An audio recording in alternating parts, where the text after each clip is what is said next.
Working here, and we're going to do a wake up with me stream. I am very much so not awake. I actually went for a good walk, got some good exercise. I'm sweating like a pig, and I'm still sitting there with my eyes half open walking down the street, so I guess we got to do one of these.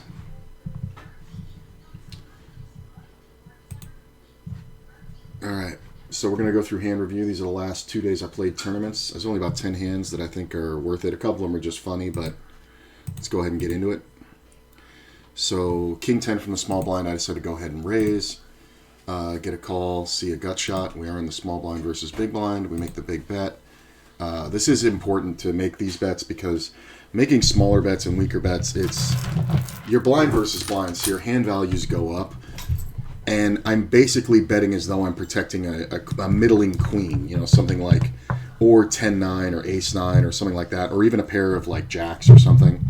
When the player calls me, it's always kind of scary, but I do think you have to keep betting because a lot of times they're just floating, looking for an opportunity, and the player does call again. The king on the river, I decided to just rip it because I feel like there is no case scenario where this guy has a king. He does end up calling. Sure enough, rolls over a queen. His play isn't awful, honestly, like he's got it locked up, but when I jam the river, you kind of have to ask yourself, am I really being bluffed? Because I don't think on this river, like 10 jack gets there, 7-8 got there, you know, hands like king 9 and, you know, any king, all like that get there. And even a hand like, you know, king queen that would have kept betting the whole way. You know, I mean, this one pair middling kicker is not good. Now, granted, it's the queen. Now, if he had raised on the turn, I could see it, right? Like, if he just jams right here, I can't call. And he's got 18 blinds left. Like, he's just kind of praying that I just barrel off into him. But remember, he started this hand with 35 blinds, and this was just not great. I mean, I wasn't going to jam this river, but then when the king or the jack comes off, I kind of have to. So, I think he would have expected me to check a pair, which is why I jammed. A lot of players expect when you have showdown to just check. So, jamming the river is important because if I had checked here, I do believe he would have checked back. So, I think it's interesting. Yeah, I got bailed out, but at the same time, I think this is one where we can see the mistakes players make. All right. Let's go ahead and raise here. Where are we? Okay, this is the ace-deuce of spades. We raise out of first. We get called on the button and in the big blind. There's the spades. Pretty good for us usually. I like in these scenarios when I have the lead, I like betting as though I'm protecting a king. Betting into two players, betting a little bit heftier. My hand can look like king, queen, ace, king. That's fine. And if somebody does happen to raise, maybe this is the point in the tournament where we go. Now, I'm looking at the playback. Where's the ace-deuce? Ace-deuce is played at about 3 p.m. So this is fairly early in this tournament. This is, we're at a starting stack. So this one just kind of started. So I might gamble in this scenario, having 12 outs twice. Player calls, and the other one folds. 5 on the turn. I decided to continue barreling. This is what I would do with a good king or 2 pair or something. Player calls. River comes off a 9. I decided to go ahead and rip it. I have made this geometric betting. The idea of this hand is to be betting it as if it were a super strong hand. A lot of times you're going to see players with hands like, you know, 7-6 in this scenario where he called the flop for a backdoor, like straight draw and a pair. He picks up the open ender, and then the river comes off and he bricks. If we check here, he's checking 100% of the time, and he's just going to beat me. Like, that is just all there is to it. So we have to go ahead and follow through here and jam. And, of course, player does fold. And it's a nice pot. It's a pretty important pot to win right there. It's about a 25% increase to my stack. This is a standard bet. This is, I think, just kind of a funny hand, if I remember correctly. So we see a raise. Of course, I get priced in. Big blind folds. I make 2 pair. Pretty good. Goes check, check, check. I make the 8 on the turn for the full house. I decide to check again. This player now bets 2/3 pot. This is kind of interesting, especially when this player calls. I decide just to raise small, and this bet should just scream unbelievable strength, but it's not even it can't even be a misclick really. It's more than a min raise. You know what I'm saying? So it's just kind of like a feely kind of thing. We're going to get players with an 8 to jam or an over pair to jam or a flush draw to jam. And I believe in the moment I called it when this player calls of what he had being the case 8. And of course I call it and the river comes off queen. Yeah, there's the 10-8 and pocket aces. And I did call that this guy should have more 8s than anybody and this guy should have more draws or over pairs. And it's just one of those funny ones that really just turned out kind of insane because this player bet small and, you know, with the aces and was willing to, like, go absolutely banana crackers. And checking the flop is really, like, this is insane. He raised pre-flop with the aces. He has 3 players in here, 1 on the button, 1 in the small blind. And he checks. Like, what are you... There's 8 blinds in the pot. There's no scenario without 3 streets of betting where aces gets all in here and wins. Like, if you have 2 streets of betting here or 1 street, like we're going to get... You're beat with aces here. This is just a fact. You're actually coming in third. It's kind of hilarious. So I thought that was a funny one. Hey, I get aces. This is a 6-handed tournament, I believe. So we see a raise. We go ahead and 3-bet. Get called. 4-6-9. I decide to bet pretty, just much for value, a little bit under half pot. 9 in the turn's not great. I decide to bet again. It's not likely he has too many 9s. 10 on the river, and I check. Player bets all in. I do snap call because this is just garbage bullshit. This is something that I've been experimenting with a lot, where I raise pre-flop, and then if the board's great for me and my range, going bet check is kind of awesome because it just makes the player bluff at you. You know what I'm saying? Like, but in what scenario? He can either have a 9 here and that's pretty much it. There like really aren't like a lot of spade draws here, right? Like if he had the ace king of spades, I think we would have heard about it on the turn. Plus the board's paired. Like, is he jamming the flush on this river when I've gone bet check? He shouldn't, but he probably would. So this is just one of those funny ones that really worked out well. Full double. Whew, a little overheated, got a little nauseous. See a min raise. I decided to just call. I could have 3-bet this, but I'm so deep in this tournament. This is a bounty tournament that I'm kind of... I don't want to get off the hand here, and I kind of wanted this player to come in, so... It comes off with a straight for me. Player leads. I decide to check raise on the draw. Now, here's the thing. I'm doing this because I don't mind if he jams. I have a ton of chips. There's a bounty in play. It's a pretty good size bounty, if I remember. And this is kind of just to commit him to the pot. He decides to call. The queen comes off on the turn. I lead at it again. He calls. Now, this should be a chop, right? This should be a chop most of the time. I'm kind of loud in here. It should be a chop. So I bet, and now he's committed, right? When the queen comes off in the river, and I said it in game, I'm not afraid of being beat here. I'm just afraid he's going to fold to me. So I decided to check the river. He insta-jams. I call, and 10-9. Now here's the thing. This is why that checking works. He got counterfeited. If I bet again, right, he was calling on the turn to try and make a full house. If I bet again, he just goes, well, my hand's counterfeited anyway. This guy's got a straight, blah, blah, blah. Doesn't matter. He can beat me with ace-10 now. So he just folds. But if I check the river, I gave him the opportunity to turn his hand into a bluff. This is a really nice hand, and it was a bounty, and there is a chance that he doesn't go all in. And here's the thing. If he has a hand that beats me, he's going to go all in anyway. If he has a jack, he's going to go all in anyway to take the free shot. So I'm not really missing an opportunity here. The only time I don't get all the money here is when he doesn't go for this bluff. And he really shouldn't, because I only have to be right here. He's got a half pot bet left. So I'm getting 4-1 of my money, right? So 25% of the time I have to be right, really, for this to break even. And if I have a jack, am I ever going to fold it? No. But I think when he thinks I'm not betting, it's kind of a good sign. You know what I'm saying? So I think it's just funny that I was able to get him this way. Because he absolutely wouldn't have called it off if I had jammed the river. There's no fucking way. And that's a bounty. And that was a $55 tournament too, by the way. So don't look for skill gaps where there aren't one. Let's see. We see a raise. I go ahead and defend. We go 3 ways. There's my hearts. Check. I decide to lead right at it.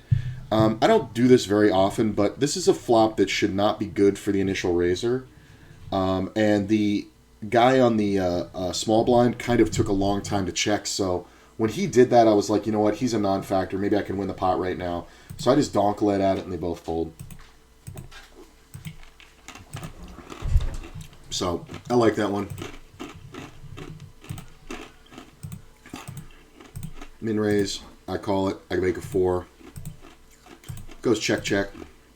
I decide to bet the turn. This is kind of just for pot control, really. If I check twice, I'm afraid this player might decide to bet. I decide to bet the river. This, again, is kind of a blocker bet. Player does call and just rolls over ace high. This is a nice little... We all know I'm weak, but he might be weaker, and he should be weaker. And it's funny that ace 9 was the call. I think my minimum call here has to be something like ace... No, I need a pair. I don't think... I mean, you're up against the blind. I just don't think... I don't think you can call with ace high here, especially raising out of first, right? Like, I'm just going to have something a lot of the time. I'm going to have straights and 2 pairs and now trips and stuff like that. Hey, 5-6 makes trips even, right? Or 6-7 or, 3-5 makes a straight. I mean, there's just everything gets here for the blind. So... I thought it was a good little hand, but I think controlling the size of the pot was important because I think if I check the turn, he may decide to bluff big, and that can create monsters under the bed in your head. So I think you're better off just cutting it off, and this is the flashlight technique. You kind of, you put the flashlight out there and see if there's any monsters to be afraid of, and there aren't. So you just kind of keep shining the flashlight and take it down.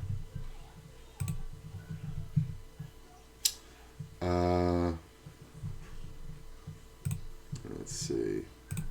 Hide HUD. I'm over here for some reason now. My poker tracker is all messed up. So ace queen in the big blind. We see a raise and a call. I just decided to call it because these are early position raisers. Again, 6-hand tournament's going to be very aggressive. So if I do well here on this flop, I think it's going to be fairly easy to get all the money in. So let's go ahead and... plus, I keep my range wide. That's another big factor. A lot of times with these, especially with ace-queen, I find ace-king not so much, obviously, because we don't mind getting it in, usually for 40 big blinds at certain stages of the tournament, especially in 6-max. But with ace-queen, we kind of need ways to get ace-king to fold, right? So I think calling in the blinds and just keeping the range wide, this has worked for me very well in the cash games, and I kind of integrated it and brought it over to tournaments about 2 weeks ago. And it seems to be the move because I'm keeping my range very wide. It goes check, check, check. I'm in the blind. I'm the guy who should have been improved by this board. So I decide to go ahead and bet. This is kind of a delayed C-bet. We see a call here. I decide to just go ahead and bet again. And this just looks like a straight value play. It doesn't have to be too big. I was afraid this might have been too small. But if I go crazy big, it just looks like I'm trying to pound somebody off of a draw I missed. And player folds. Now, in fairness, could he have had nothing? Yeah, but he had to call me with something, right? Like, I really feel like he had a pair. Like, I feel like he had, like, a pair of maybe, like, 3s or 8s or something, Or he could have even had something as strong as, like, 7-6 or, like, maybe, 8-7, But I definitely think we got him off the best hand. And I think it was just because it just becomes so obvious that we have been improved by this board. So I guess maybe he's calling with a 5 sometimes, like the suited ace-5 of clubs can call and then call turn. He could have made 2 pair, and then he got counterfeited. For whatever reason, he gave it up, but I really think the bluff in the river there was necessary. I don't think the ace-high is ever good. He's going to have ace-king a ton, too. That's the problem. Same tournament. See a raise and a call. I decide to call. Flop comes off ace-ace-4. Not really worried about much here. There's obviously the worry of an ace, which is fine. It goes check, check, check, check, check. I decide to bet the river, and this is just basically for my own value. there was a lot of interesting scenarios like this where I think there's a good chance to get beat, but if we bet at any point before the river, we really don't know where we stand. When it goes check all the way around, all I have to do is breathe on the pot and nobody's got anything, right? And it's even hard to call me with like a 6. Somebody could have, 6-7 or something like that. But this is just one that I kind of marked down because it's a good to recognize when you need to bet these spots and not allow showdown.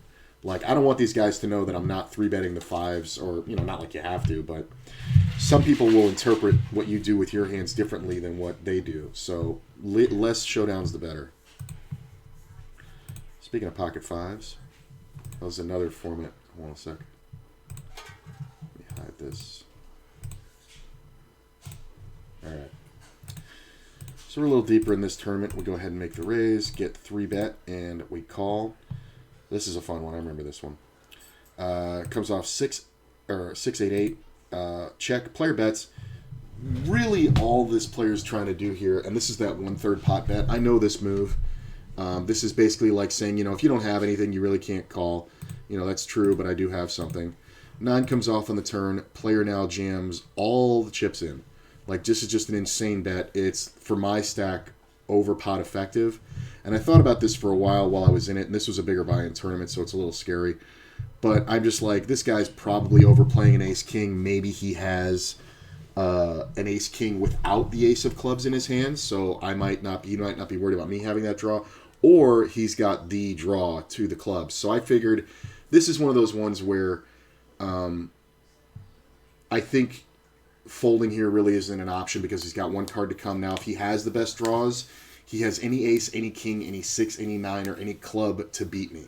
So that's a lot of outs. But at the same time, I really feel like I was okay here. And as you can see, 51% equity versus the deck. So I like the call because I'm getting better than 2-1 on my money. I do call. I make the 5 on the river, but we did not need it. We just needed to dodge an ace or a king. With the ace of clubs in his hand, this is kind of an awful play. Because if he just checks the turn and then a club hits the river, and then he wants to do that, it's very hard for me to call. I literally need a full house to call there. So I think he wasted an opportunity, but this is just one where I spotted a player in a bigger buy-in tournament playing like it's his first day. So kind of a really fun scenario that came up there. So yeah, there we go. That's the end of that one. That's the end of the hands. And now we can get into this next section.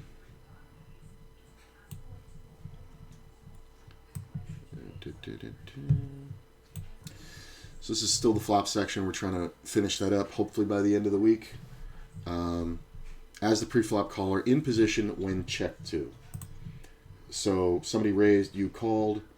They're they're in the hijack, you're on the button, something like that. Let me mute this. All right, and I gotta unmute that so you guys can hear it, and let's go. These, I think, are just example hands, so we'll see. Now let's discuss as the pre-flop caller in position when check 2.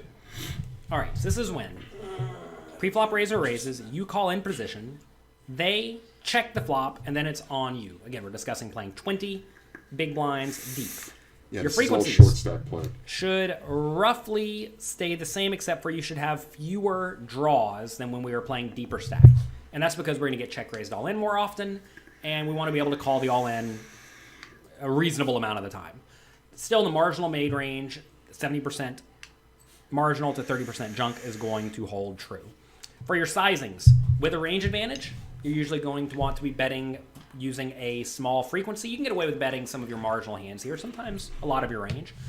And without a range advantage, you're going to want to be betting using a bigger size, although big is only 50% pot or so, using a more polarized strategy of just your best hands and draws.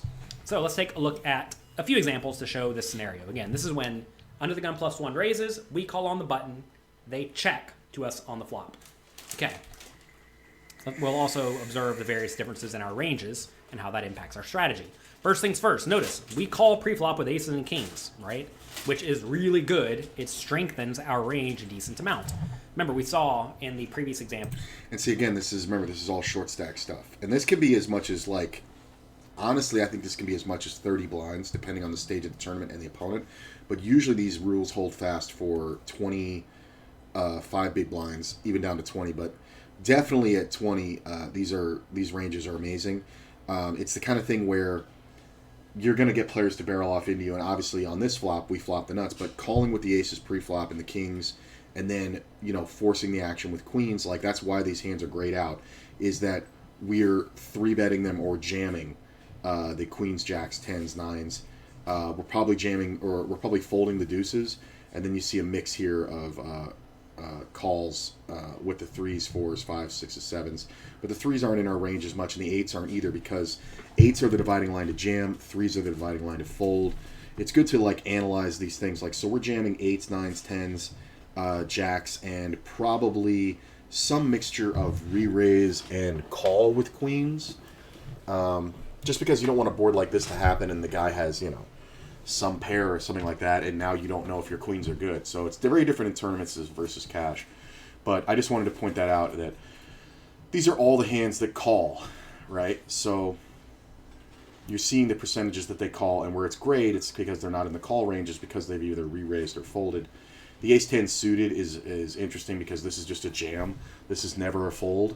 So we're probably just jamming it straight away for 20 bigs, the ace-10 suited, whereas the ace-10 offsuit, there's a lot more raises and calls in there, which I find really interesting.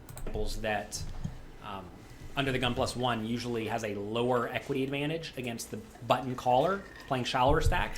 That's because if you look at these two ranges, 40 big blinds deep compared to 20 big blinds deep, just like, look, we have more aces, a lot more, all the aces. We have a lot of kings.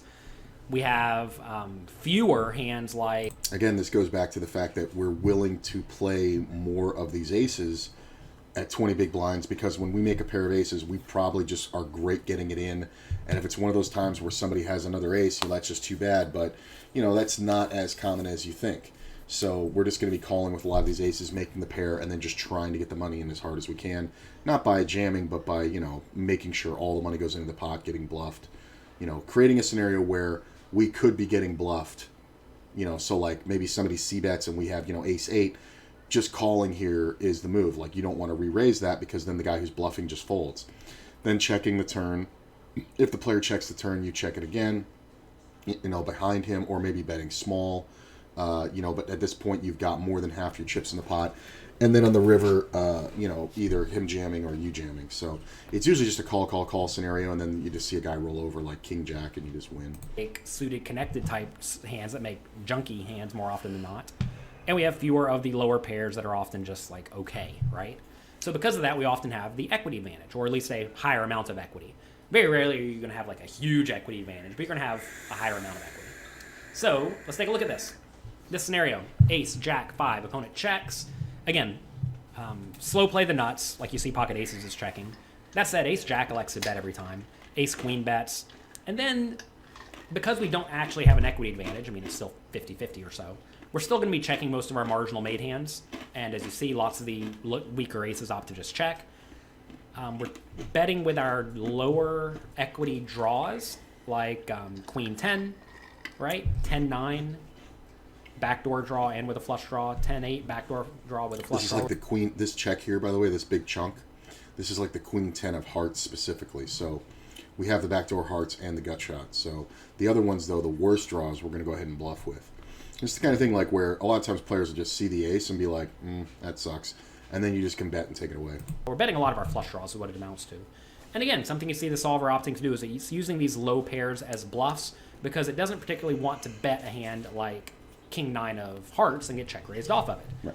So recognize that when you are betting, you want to be betting draws that can easily happily call off against a jam, or you want to be betting draws that are like really, really bad, like pocket 4s. When you bet pocket 4s on ace jack 5, you're just folding whenever you get shoved on. Okay? Let's take a look at how that compares to 40 big blinds deep. 40 big blinds deep, we are checking 67%. 20 big blinds deep, we're betting a little bit more often. That's just because we have a decently larger equity advantage compared to 40 big blinds deep. Again, we don't actually have a huge equity advantage at all, still 50-50 or so, but that's way better than 40-58, right? Let's take a look at Jack 6-2. This is another spot where now our equities line up roughly the same. That's because we don't really have any sixes at all, and we don't have a ton of jacks, whereas, basically these ranges line up comparably on this board.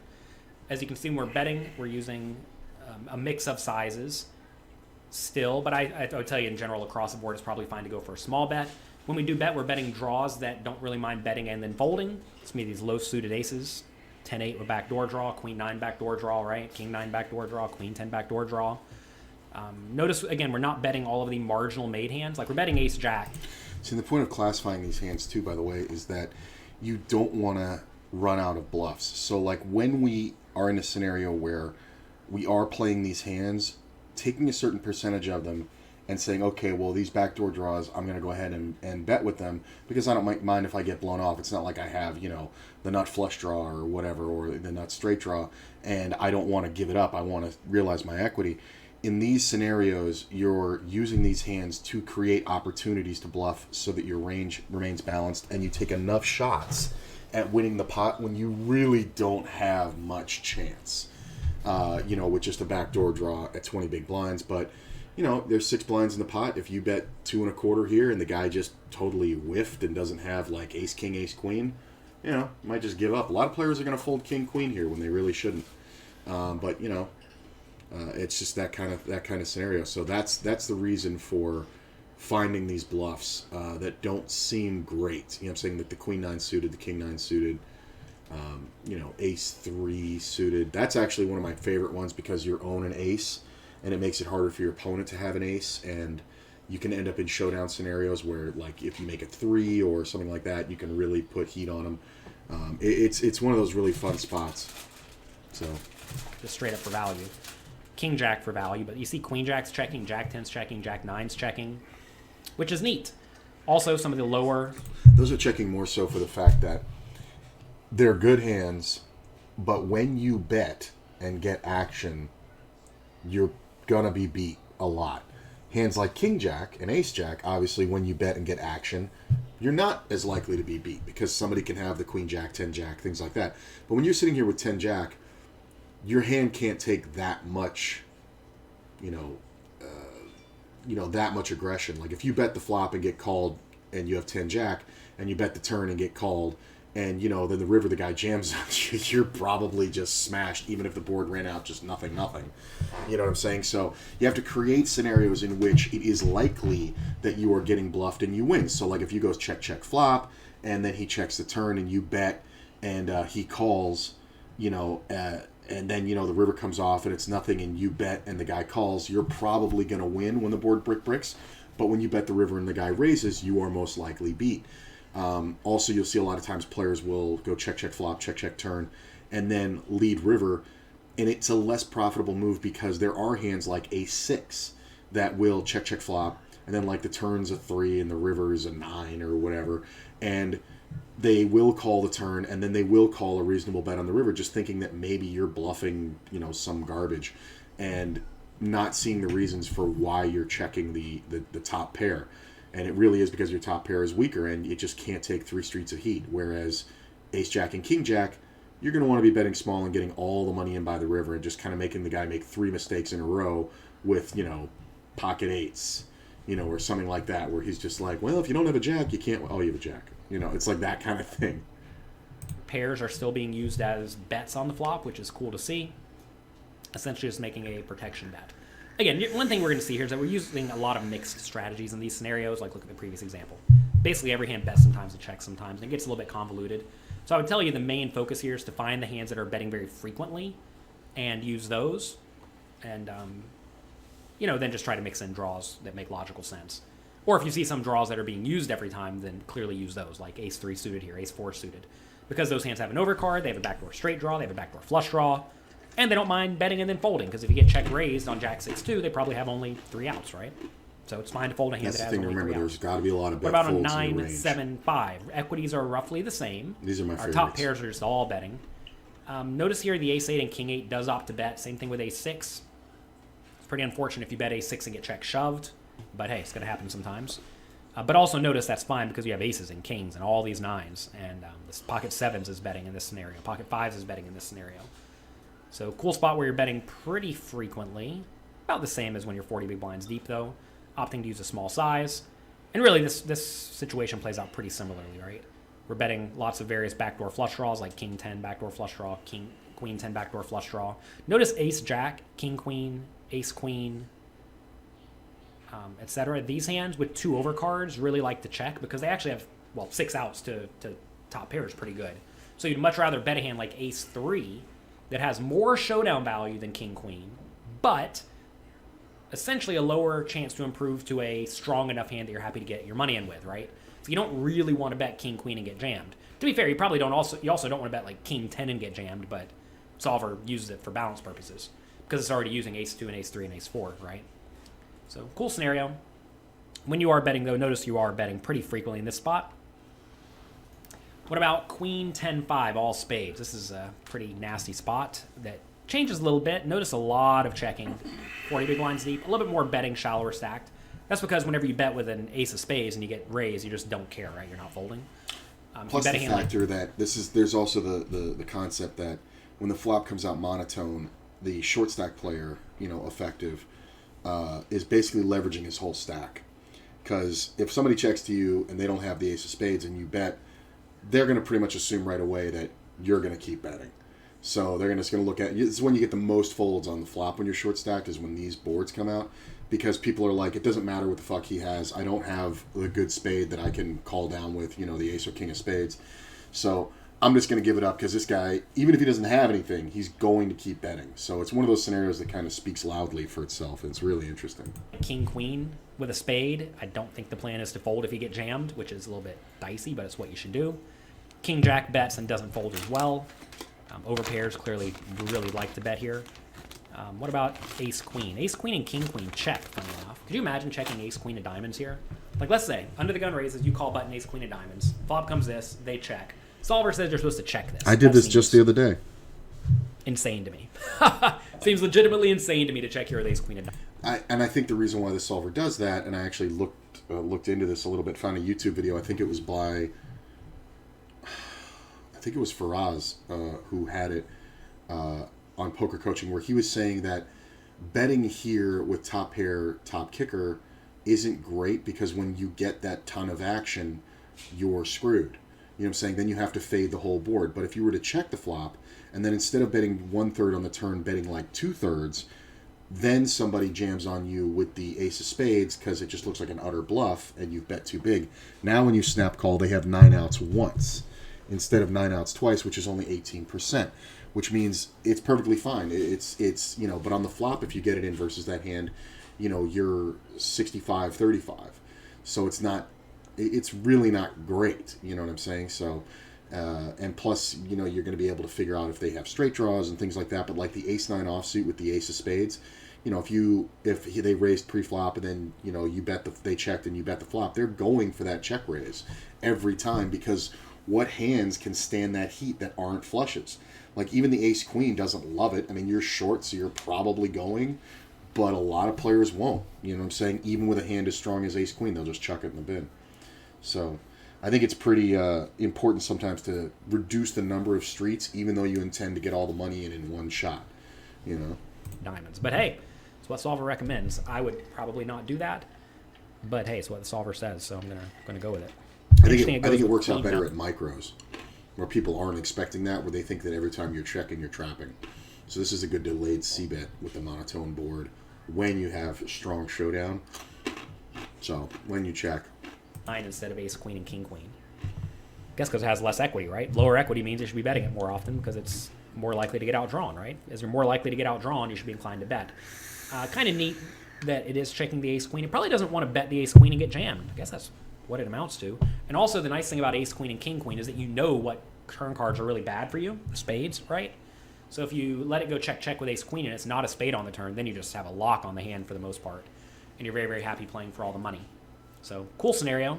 I have to imagine most of the flushes are betting. Not necessarily all of them, but most of them. It's impossible to tell right here by just looking at this image, but I got to imagine most of the flushes are using a small bet size in this scenario when checked to, because you want to build the pot, right? Notice hands like pocket fours with a spade are betting, threes are even betting every once in a while, eights are betting. So you're doing a lot of betting, well, a lot. You're doing a decent amount of betting in this scenario, not just checking everything. Let's take a look at Jack 6-6. Notice here, neither player really has a ton of sixes. Notice equities are roughly the same. So this is a spot where when check 2, you're going to be betting pretty polarized. Just your best hands, that's going to be your sixes, your pairs, and then your jacks plus various hands that wrap around the jack and the 6. Notice that we don't actually have a ton of those. We have like 8-7 and 9-8, right? Those hands are betting pretty frequently.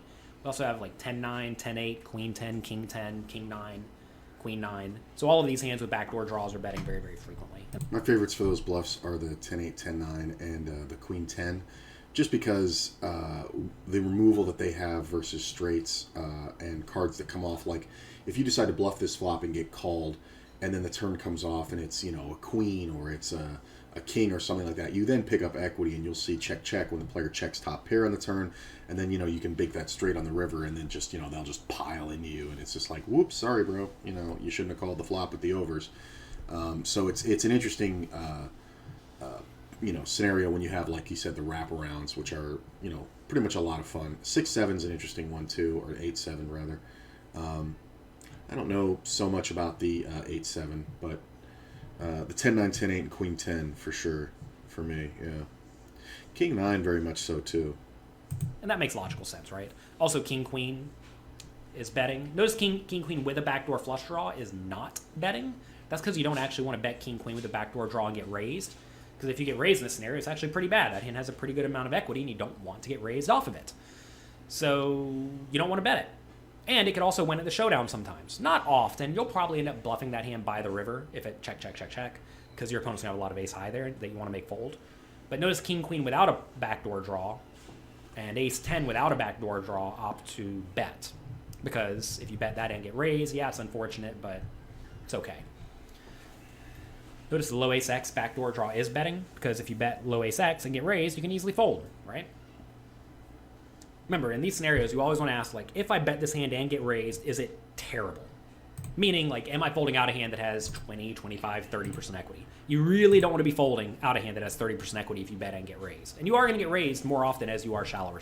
And that's the thing, as with the backdoor draw and the two overs, you have about 36% equity versus the deck.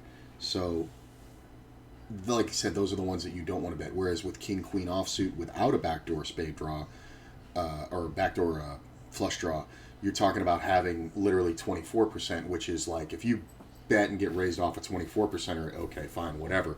But 36% is so close, where so many cards come out and now make you 50-50, that it really is a shame when you get raised off of it. So that's why you end up checking the stronger ones and betting the weaker ones, because it's easy decisions. If you improve your hand, you're going to continue with the suited one, and if you get raised on the flop when you bet with the unsuited one, you're just going to pitch it, Stacked. These are fun. King 6. Notice both players are going to have a decent amount of kings here, so equities are going to be roughly the same. Still a pretty good amount of checking. Not a whole lot changes in this scenario compared to 40 big blinds deep. We're betting most of our kings. Betting backdoor draws. Again, same pattern, right? Backdoor draws, you're betting. Basically draws that don't mind betting and then folding. Notice like ace-jack backdoor draw checks. Well, ace-jack in general checks, because ace-jack on this board is actually pretty good. Probably likely to be the best hand if it checks down, and it doesn't especially want to bet and have to fold to a raise. Whereas like Queen 10 or Queen 9 or 10-9 or 10-8 especially, like if you bet 10-9 of hearts here and get raised, whatever, you fold, no problem, because 10-8's probably not good. Same. I don't think there's been one scenario here where, as the 20 big blinds stack, we've seen more than a 5% chance of betting 2/3 pot. I'm thinking this is one of those things that we can actually throw away. Like, you have to give 3 sizes to the solver. I would have liked to have seen 1/3 pot or all in as the sizing. I think that actually gets more frequency than 2/3 pot, because I really, in all these examples, I was just thinking, I haven't seen it over like 4.8%. To me, you can just throw that out the window. You don't even ever need to do it.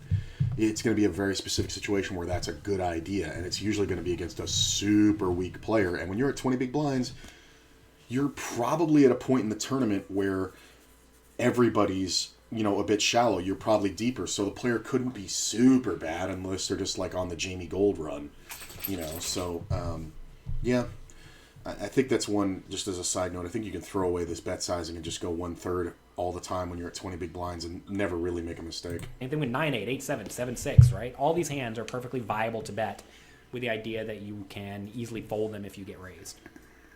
One more spot, 7-4-3. Interesting scenario, but again, the ranges line up pretty much the same where both players aren't going to have a ton of premium hands in the spot. When you do get checked to here, though, you're just going to be betting polarized. And to be fair, if you go through basically every one of these scenarios so far, I just want to go through them very quickly. Polarized, right? Polarized, polarized, polarized, polarized. Essentially, in every one of these scenarios, you're betting very, very polarized. The first scenario was and 20%, the purpose for that spot. is, that's how you respond When whenever it you're comes off against a ace-jack range 6. that should be decently well protected. And remember, if your opponent is checking from out of position with mostly marginal made... Because we're talking about a scenario where your opponent checked to you, and they're most likely going to bet an ace, any ace, you know what I'm saying, looking to get your money in or protect their hand. So when they check to you, unless they have exactly ace-jack, you can bet and get a lot of folds, and you do have to bet bigger because you are protecting your hand. So that's the scenario, I guess, where you would bet 2/3 pot. But that's on that one kind of flop where it's like ace, Broadway, low card, no draw, that kind of thing. hand, some nuts, and some junk. You just don't get to bet all that often. You should be betting with your best hands that are happy getting in and draws that are either happy getting in as well or draws that don't mind folding. And that's going to result in you doing a whole lot of checking with hands that have showdown value and also doing a whole lot of checking with just your total give-ups. And that's fine. I do want to make it clear, by the way, with your total give-ups, like let's say 10-8, no backdoor draw here. If your opponent checks to you on the turn, this starts to become a bluff some portion of the time. So yeah, it does. Don't think we're just checking down with 10 high, because very often we're not. Turns out the solver doesn't like to do a whole lot of checking with absolute nothing on the river unless you have put a bet in the pot or the boards are somehow really good for your opponent's range. So we're going to be discussing that more as we move to the turn in the river. But it's important to make sure you're playing fundamentally sound on the flop immediately, because if you get to the turn with way too many premium hands or way too many junk hands, really way too much anything, it's going to make those spots very, very difficult to play in. But in general, this spot is very similar to playing 40 big blinds deep. When your opponent checks, you're going to want to be betting polarized with a small bet size, which really just means betting your best made hands and your draws. Draws usually are pretty logical to find. Usually it's straight draws that don't mind folding, which is actually not a lot of them. So in this scenario, it's usually going to be really good draws like flush draws or backdoor draws with like one overcard, maybe no overcards that don't mind folding to the raise. Interesting. So normally these go longer than this, but I'm actually still a little nauseous. I think I got a little bit overheated. So we're going to do the quiz, and then I'm going to kill it and then come back later and play. When you have a range advantage, what bet sizing should you use? Small, because you're going to be betting frequently. More frequently, less frequency. Meaning you're betting more of the time, you're betting a smaller bet. Lower frequency, greater frequency, or greater frequency, lower frequency, the opposite thing. So when you're not supposed to be betting this board much, you bet bigger. That's the ace-jack-6 scenario where you didn't 3-bet it, but you do have an ace. A hand like ace-10 would bet there, and they would want to bet bigger because you don't want to let somebody pop off a gut shot or something like that, or maybe hit 2-pair with king-jack and beat you. So you're going to be betting a little bit bigger there. But when you're going to be betting frequently, lower frequency, smaller bet. When you're betting small, should you keep a 2-to-1 ratio of premium hands to draws? I don't think so. Right, because you're at 20 big blinds, you're kind of looking to get your premium made hands in. So you're betting more often larger in those scenarios. You're smaller betting, you want to have like a 1-to-2, 1 premium to every 2, draws, because you're going to be betting your draws and you're going to be betting them small, just trying to get folds, and that's that. Should be value heavy because some draws that have equity don't want to get raised off that equity. Exactly. All right, so we're going to mark this as complete. We're going to go back. I think there's another 3 sections in the flop section of. Now let's discuss as the pre-flop rate here. I think there's another 3 sections to this. Yeah, this is the 4 short stack play.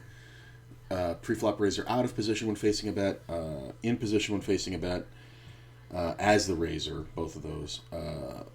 As the raiser in position facing a check raise, those are fun. And then short stack adjustments, 3-bet pots. This is going to be a short, quick lesson. Jam it when you can. Yeah. So I think that's pretty good. I like it. We're going to post this on YouTube. I know people are coming in now. I haven't been up for very long, so sorry I didn't give you a chance to get here. But I appreciate you guys coming out. It may be a tournament day today. It kind of depends on how I feel after I eat and take a shower. Otherwise, we're just going to be playing more to the 10K Phase 2 Cash Game Challenge. And, yeah, which is going pretty well, by the way. If you aren't following it, catch up on YouTube. We've already increased the roll 25%. So, pretty good for 4 days. And, yeah, so have a good day. I'll see you guys later. I'm not going to bother hosting. I don't think there's many people on that you guys are fans of. So, I'll see you later.